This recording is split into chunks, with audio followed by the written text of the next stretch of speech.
اللهم صل على محمد وآل محمد.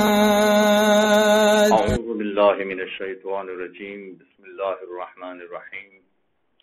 آج کل جو مصنوعات بن رہی ہیں ان میں کئی مصنوعات میں لکھا جاتا ہے کہ الکوہل اس میں شامل ہے، اور مغربی دنیا میں الکوہل کا مطلب شراب لیا جاتا ہے. تو پھر سوال پوچھا جاتا ہے کہ مثلا پرفیوم کی بوتل پر یا پرفیوم کے جار پر یہ لکھا ہوا ہے کہ الکوہل اس میں شامل ہے، تو کیا یہ پرفیوم ہم لگا سکتے ہیں؟ بسا اوقات یہ بھی پوچھا جاتا ہے کہ یہ پرفیوم لگا کے نماز پڑھ سکتے ہیں.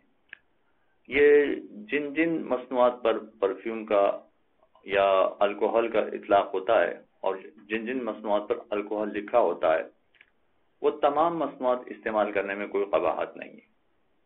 یہ میں نے پرفیوم کی ایک مثال دی ہے، مگر پالش ہے، کلر ہے، کاسمیٹکس ہیں، اور بھی بہت ساری چیزیں ہیں کہ جس پر لکھا ہوتا ہے الکوہل اس میں شامل ہے.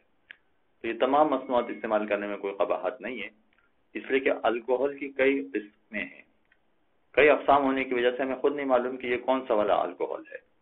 چنانچہ اس کو ہم پاک سمجھیں گے اور استعمال کرنے میں کوئی قباحت نہیں ہے. بلکہ آیت اللہ سیسانی کا مسئلہ یہ ہے کہ اگر کسی ایسی چیز پر کہ جو کھانے والی ہے اس پر بھی اگر الکوہل لکھا ہوا ہے تو کوئی قباحت نہیں ہے. مثلا فرض کیجیے مغربی دنیا میں چاکلیٹس آ رہی ہیں کچھ، یا مثلا کیک آ رہے ہیں، اگر اس میں الکوہل کی مقدار بہت ہی کم ہے، 1% سے کم اس کی مقدار ہے، تو بھی استعمال کرنے میں کوئی قباحت نہیں. یعنی وہ چاکلیٹ بھی ہم کھا سکتے ہیں، وہ کیک بھی ہم کھا سکتے ہیں. تو ہر مقام پر جہاں الکوہل لکھا ہوا ہے وہ حرام نہیں ہے، اس کو استعمال کرنے میں کوئی قباحت نہیں ہے. وصلی اللہ علی محمد وآلہ. اللهم صل على محمد وآل محمد.